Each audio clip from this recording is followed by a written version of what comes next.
इस फिल्म की कहानी एक ऐसे लड़के के इरादा वो जंगल को देने वाला था। असल में इन लोगों की एक सीमा थी। उसके पार एक घना जंगल था जिसे सालोमन की माँ डार्क वुड्स कहती थी। सालोमन की रस्सी भी इतनी ही थी कि वो इस जंगल की सीमा तक पहुंच सके, आगे जाने की इजाजत उसे नहीं थी। असल में ये भी एक नियम था। तो सालोमन जानवर के मांस को दूर से ही घने जंगल में फेंक देता है और इसके बाद ये लोग घर वापस आए। हर दिन सालोमन को यही करना होगा अगर उसे जंगल में जिंदा रहना है। तो यही नियम है उसकी माँ के हिसाब से। शाम को सालोमन उस जार को लेता है जिसमें आज सुबह ही उसने एक कीड़े को रखा था।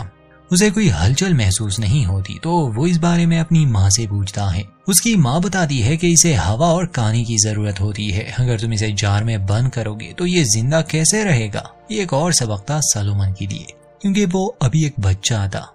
नादिया सालोमन से कहती है कि आज तुम्हारे पिता का जन्मदिन है और हर बार जन्मदिन पर ये लोग मछली पकड़ने जाते हैं। ये बात जानकर सालोमन को बहुत खुशी हुई, इसलिए अगले दिन ये लोग मछली पकड़ने एक नदी के करीब जाते हैं। मछली ना मिलने पर नादिया अपने बेटे से कहती है कि शायद जो कीड़े हमने मछलियों के लिए डाले हैं वो बहुत छोटे हैं, हमें बड़े कीड़े चाहिए। सालोमन कहता है कि मैं कीड़े ढूंढ सकता हूँ। वो आसपास कीड़ों को ढूंढने लगा और तभी उसके हाथ एक जंजीर पर लग जाता है। काफी हैरानी भी होती है उसे कि आखिर इसे किसी चीज को बांधा होगा। उसकी माँ नदी के किनारे ही थी कि तभी उसे आसपास कुछ महसूस होने लगा। वो घबरा जाती है और अपने बेटे की तलाश करने लगी। खैर सालोमन तो उसे मिल जाता है। वो उसे डांटती है कि वो इतनी दूर नहीं आ सकता, इसमें खतरा है, जिस पर सालोमन माफी मांगता है क्योंकि वो अनजाने में यहाँ आ चुका था। उस दिन इन्हें कोई मछली नहीं मिलती, इसलिए ये खाली हाथ ही घर लौट आए। ऐसा भी नहीं था कि इनके घर में कुछ भी ना हो। खाने का बहुत सा सामान था इनके पास, जैसे फूड कैन्स, मगर फिर भी ये इतने लंबे अरसे तक तो नहीं चलने वाले थे।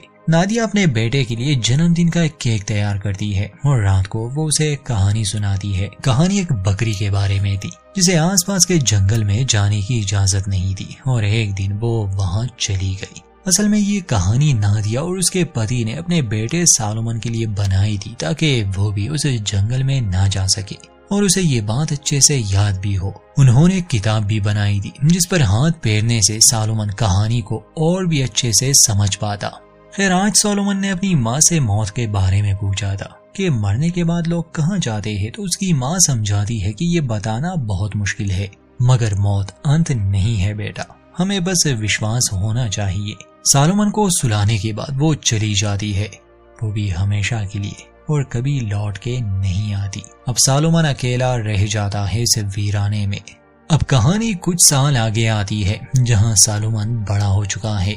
अभी भी वो उस घर में ही रहता है। जंगल में जो भी उसे खाने के लिए मिलता उसी पर वो अपना गुजारा करता। उसकी माँ ने एक टेप रिकॉर्डर छोड़ा था जिसमें उसने सोलोमन से माफी मांगी थी और जिंदा रहने के 3 नियम समझाए थे। पहला नियम कि अगर सोलोमन को जंगल में कुछ भी खाने के लिए मिलता है तो आधा वो उस घने जंगल में फेंक देगा। दूसरा नियम, अगर वो कभी परेशान हो, डरा हुआ हो या वो हिम्मत हार जाए तो वो उस धुन को अपने साथ गुनगुनाए जो उसकी माँ उसके लिए गुनगुनाती थी। तीसरा नियम और सबसे अहम कि वो कभी भी रस्सी को छोड़ेगा नहीं, यही उसका इकलौता सहारा है और अगर वो नियम का पालन करेगा तो जिंदा रहेगा। उम्र के साथ साथ सोलोमन अब काफी कुछ सीख चुका है। हम देखते हैं कि हर रोज की तरह वो जंगल में जाता है जहां उसने ट्रैप लगाए थे। उसमें एक खरगोश फंसा था, वो उसे ले आता है, 2 टुकड़े करता है, आधा वो उस घने जंगल में फेंक देता है और बाकी खुद खा लेता है। अक्सर जब वो परेशान होता तो वो अपनी माँ की वो धुन अपने साथ गुनगुनाता और जब उसे जंगल में खाने को कुछ ना मिलता तो वो नदी में मछली पकड़ने के लिए जाता था। ऐसे ही एक दिन जब वो मछलियां पकड़ने गया था तो उसे सिर्फ एक ही मछली मिली। भूख ज्यादा होने की वजह से वो उस मछली को खुद ही खा लेता है और जंगल को कुछ नहीं देता। उस दिन जंगल से कुछ डरावनी आवाजें उसे सुनाई दी। सोलोमन उस पर ध्यान नहीं देता, हालांकि उसे अंदाजा था कि आज उसने नियम तोड़ा। सोलोमन के पास एक बकरी भी होती थी जो जंगल की सीमा पर खड़ी रहती थी। तो उस रात सोलोमन को बकरी की कोई आवाज नहीं आती, उसे कुछ गड़बड़ महसूस हुई और जब उस बकरी को देखने गया तो उसे मार दिया गया था। इस बात से सोलोमन काफी निराश हो गया और पूरी रात उसे नींद नहीं आती। घर में अब उसके पास खाना बहुत कम बचा था। अगले दिन जब वो फिर से खाने की तलाश में जंगल गया तो उसे वहाँ एक मरी हुई हिरन मिली। आज से पहले ऐसा कभी नहीं हुआ था। सालोमन सोच ही रहा था कि तभी एक और इंसान की आवाज उसे सुनाई दी।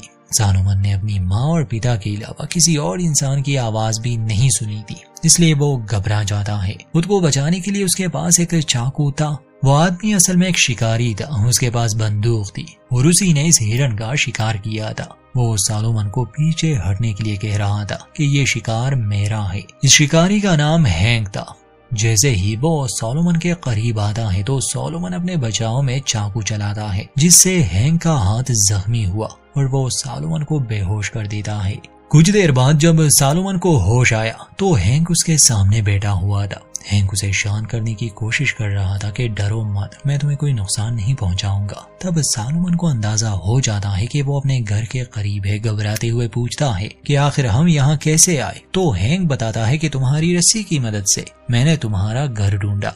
हैंक पूछता है कि क्या तुम्हारा नाम लूकस है, जिस पर सोलोमन पूछता है कि तुमने ये नाम कहाँ से सुना। तो हैंक बताता है कि इस चाकू पर नाम लिखा है। सोलोमन कहता है कि लूकस मेरे पिता का नाम था, ये चाकू उनका है।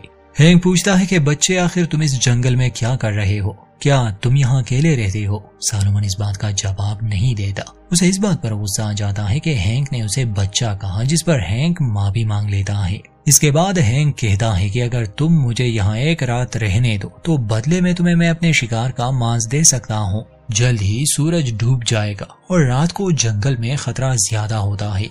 सोलोमन को भरोसा नहीं था, मगर हैंक की बातों से वो बहुत ही अच्छा इंसान लग रहा था, इसलिए सोलोमन उसे एक रात यहाँ रहने की इजाजत दे देता है। हैंक खाना बनाता है, साथ ही वो घर को देखने लगा, क्योंकि वो हैरान था कि आखिर एक अंधा इस जंगल में अकेले कैसे जी रहा है। उसे वो किताब मिल गई जिसमें सोलोमन के माता पिता ने वो कहानी लिखी थी उसके लिए। सोलोमन को पता न चले इसलिए हैंक जल्दी से उस किताब को वापस रख देता है। खाना तैयार हो जाता है तो वो और सोलोमन एक साथ खाना खाते हैं। सोलोमन उसकी तारीफ करता है।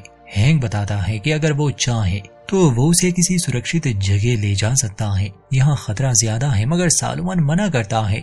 हैंक उसके माता पिता के बारे में पूछता है तो सोलोमन कहता है कि मेरे माता पिता जा चुके हैं, ये घर उनका था और मैं यहाँ खुश हूँ। इसके बाद वो ये कहकर सोने चला गया कि मैं बहुत थक गया हूँ।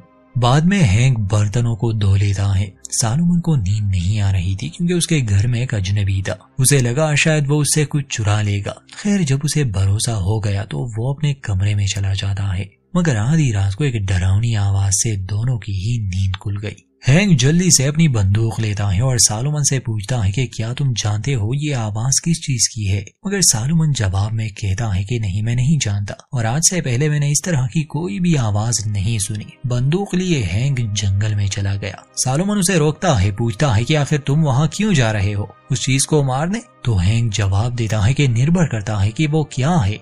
सोलोमन घर में रह जाता है और हैंक जंगल में चला गया। ये वही जंगल था जहां सोलोमन को जाने की इजाजत नहीं थी। जंगल में पहुंचकर हैंक आसपास देखने लगा। उसके हाथ में बंदूक थी, इसलिए उसका ख्याल था कि अगर कोई शिकारी जानवर उस पर हमला करेगा तो वो अपनी रक्षा कर सके। मगर ये देखने के बाद कि वहाँ एक भालू को बुरी तरह मारा गया है, हैंक सोचने पर मजबूर हो गया कि ये कौन सी चीज हो सकती है जो भालू से भी बड़ी हो और शक्तिशाली। वो आसपास देख ही रहा था कि उसे एक बार फिर से वो आवाज सुनाई दी और इस बार कोई चीज भी उसकी ओर बढ़ रही थी, इसलिए वो सीधा घर की तरफ भागता है। घर पहुंचकर वो सोलोमन से पूछता है कि क्या वो जानता है ये क्या चीज है, मगर सोलोमन बहुत घबराया हुआ था, इसलिए वो कोई बात नहीं करता। अगली सुबह हैंक सोलोमन से दोबारा पूछता है, मगर सोलोमन जवाब में कहता है कि वो नहीं जानता ये क्या चीज है। हैंक बताता है कि वो हिरन के मांस को सुरक्षित रखना चाहता है, क्योंकि हैंक अभी यहाँ से जाने वाला था, मगर सोलोमन के पास ऐसी कोई जगह नहीं थी। हैंक कहता है कि मैं ऐसी जगह बना सकता हूँ, बस मुझे कुछ चीजों की जरूरत होगी, जिसमें जंजीर भी शामिल थी। सोलोमन कहता है कि मैं जानता हूँ जंजीर मुझे कहाँ मिलेगी। बचपन में नदी के किनारे उसे एक जंजीर दिखी थी। हैंक को ये बात थोड़ी अजीब लगती है, मगर दोनों जंगल में जाते हैं। सोलोमन को अब भी वो जगह याद थी। जब वो आसपास देखने लगे तो उन्हें वही जंजीर मिल जाती है। हैंक को जानना था कि आखिर ये जंजीर जाती कहाँ है, और इसके साथ साथ जाने पर ये लोग एक गुफा के करीब पहुंच गए। हैंक देखने की कोशिश करता है तो एक पंछी उसे डरा देता है। खैर वो गुफा के अंदर नहीं जाता और जितना जंजीर उसे चाहिए था वो उसे काट कर घर ले आते हैं। इस जंजीर से किसी चीज को बांधा गया था और हो सकता है ये वो दानव हो जिसने बालू का शिकार किया था और कल रात जो अजीब अजीब आवाजें निकाल रहा था। सालोमन वो टुकड़ा जंगल की सीमा पर ले जाता है और दूर फेंक देता है।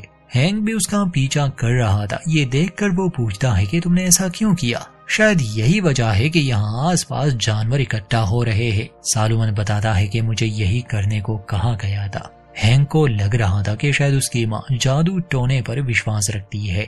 हैंक सालोमन से कहता है कि वो कोई जानवर है, उसके डर से तुम ये सब कर रहे हो। अगर तुम मेरी मदद करो तो हम उसे फंसा लेंगे और खत्म कर देंगे, फिर तुम्हें ये सब करने की जरूरत नहीं। मगर सालोमन की रस्सी बस यहीं तक थी, वो इससे आगे नहीं जा सकता था।